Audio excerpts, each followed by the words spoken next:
ব্যবস্থা নেওয়ার তো নানা পন্থা আছে। আপনি যখন প্রতি অবশ্যই গুন্ডা পাঠাই দেবেন এবং সেখানে বলবেন যে এখনই সই করা পদত্যাগের, তাহলে সমাজে একটা ভুল বার্তা যায়। চোর জবরদস্তি আইন নয়, বেআইনি কাজ। ভুল করবেন না কাজ করতে। সবশেষে এটুকু বলি, সাংবাদিকতা একমাত্র সাংবাদিকতাকে বাঁচাতে পারে, আর তার জন্য দরকার সাংবাদিকদের ঐক্য, মহাঐক্য। হোচিমিনের একটা বাড়ি আছে।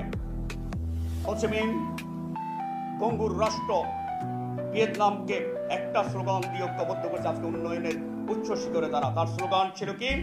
ঐক্য, ঐক্য, মহাঐক্য, বিজয়, বিজয়, মহাবিজয়। তিনি সেখানে জাতি ঐক্যবদ্ধ করলেন। সেখানে বললেন পয়দের রাষ্ট্রপ্রধান, সরকার প্রধানের বাসায় বিদ্যুৎ বন্ধ থাকবে, ইন্ডাস্ট্রিতে 1 মিনিটের জন্য বিদ্যুৎ বন্ধ হবে না। সেখানে দাঁড়িয়ে গেল একটি ভঙ্গুর জাতি। আজকে শুধু ঐক্যবদ্ধ থাকার কারণে আজকে থেকে ভিয়েতনামের ইলেকট্রিক পণ্য আজকে বিশ্বের সব জায়গায় চলে গেছে। আমরাও বলি সেখান থেকে শিক্ষা নিয়ে আমরা সাংবাদিকরা যদি ঐক্যবদ্ধ হই, আমরা সাংবাদিকরা যদি এক সামিয়ানা দলে সমবেত হই, আমরা সাংবাদিকরা যদি মন থেকে যদি বলে সাংবাদিক নির্যাতন বন্ধ করতে হবে, বন্ধ করতে সরকার না, যেই সরকার বাধ্য।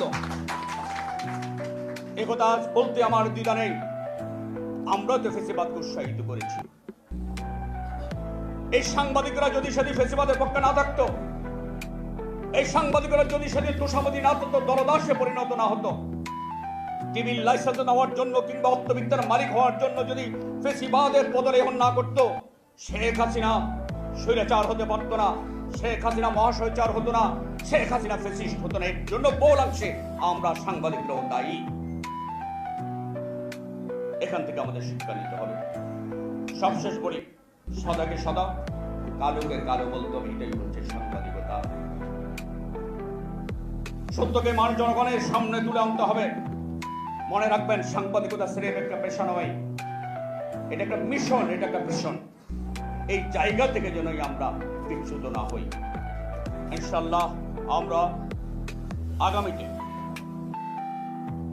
আমাদের মুক্ত সাংবাদিকতার জন্য ইনশাআল্লাহ আমরা লড়াই করব এবং সেই লড়াই আমরা শরীক হব এবং আমরা সেই লড়াই আমরা বিজয়ী হব।